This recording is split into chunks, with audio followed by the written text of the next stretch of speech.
আসসালামু আলাইকুম রহমতুল্লাহ বারাকাতু। হাসি পাচ্ছে। কোক কোম্পানি মনে করছিল বাঙালি জাত পাগলের জাত। ওটাও ওই জায়গার নাম। 138 বছর ধরে 190টা দেশে লোকে কোক খায়। তুরস্কে খায়, স্পেনে খায়, দুবাইতে খায়, আর ফিলিস্তিনে তো কোকের ফ্যাক্টরি আছে। এদের যেটা বুঝাবো সেটাই বুঝবে, বুঝুম বাজুম। তাই একটি বিজ্ঞাপন দিয়ে বাঙালি জাতির মস্তিষ্ককে জাগানোর চেষ্টা করেছিল। সেই চেষ্টা বিফলে গিয়েছে।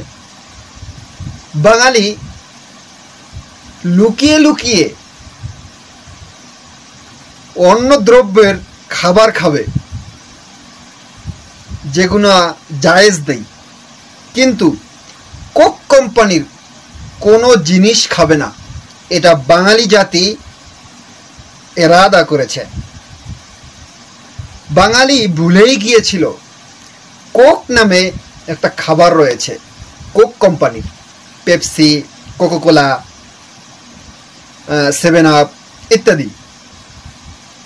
কিন্তু এই বিজ্ঞাপনের মাধ্যমে বাঙালিকে জাগ্রত করে দিল যে তোমরা যে বয়কট করেছিলে সেটা ভুলে গিয়েছো, আবার নতুনভাবে বয়কটের ডাক দাও।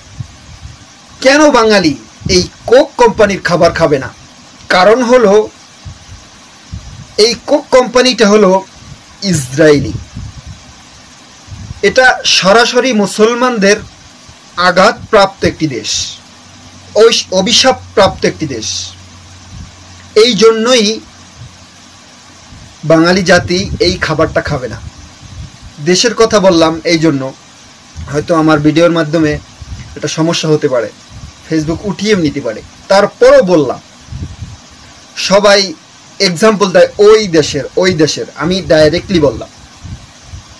প্রিয় ভাইরা, আপনারা যেভাবে কোক কোক করে আমরা উদযাপন করছি এবং লাল চিহ্ন দিচ্ছি, বয়কটের ডাক দিচ্ছি, সাথে সাথে এই ইসরায়েলি আরও পণ্য রয়েছে, সকল পণ্যকে আমরা বয়কট করি। আমরা কোকাকোলা বলতে বলতে আর যেই পণ্যগুলো রয়েছে সেই পণ্যগুলোকে আমরা ভুলে যাচ্ছি। সেই পণ্যগুলো আমরা খাচ্ছি, আমরা জানতেছি না যে এটাও ওদেরই কোম্পানির। এই জন্য কোকাকোলার সাথে সকল পণ্যকে আমাদের বয়কট করতে হবে। এই তো সামনে কোরবানি। এই কোরবানির ঈদের পরে সকলের ঘরেই অল্প হোক বেশি হোক ঠান্ডা খাওয়া হয়।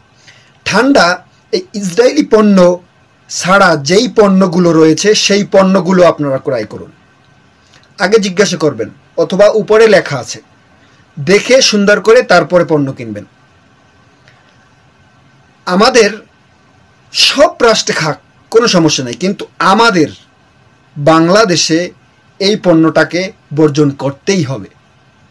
মুসলিম রাষ্ট্র হিসাবে, একজন মুসলিম রাষ্ট্র হিসেবে আমরা তাদের সহযোগিতা করতে পারি আর না পারি, এখান থেকে এই সহযোগিতা আমরা করব, যেন আমাদের টাকায় আমাদের মুসলিমদের বুকের ভিতর বুলেট না ঢোকে। এই জন্য আমাদের সকল অবস্থায় সজাগ থাকতে হবে। শুধু কোকাকোলা নয়, সকল পণ্য, ওদের সকল পণ্যকে আমাদের বয়কট করতে হবে। বয়কটের ডাক উঠেছে, বয়কট করতে হবে ইনশাল্লাহ। আমাদের সকলকে ইমানি হালতে, ইমানি অবস্থায় বিড়ালের মতো নয়, দুদিন বাঁচলে বাঘের মতো বাঁচার আল্লাহ তাআলা তৌফিক দান করুক। আমরা সকলেই সকলের জন্য দোয়া করব, আমরা মুসলিমদের জন্য দোয়া করব, আল্লাহ তাআলা যেন মুসলিমদের বিজয় দান করে।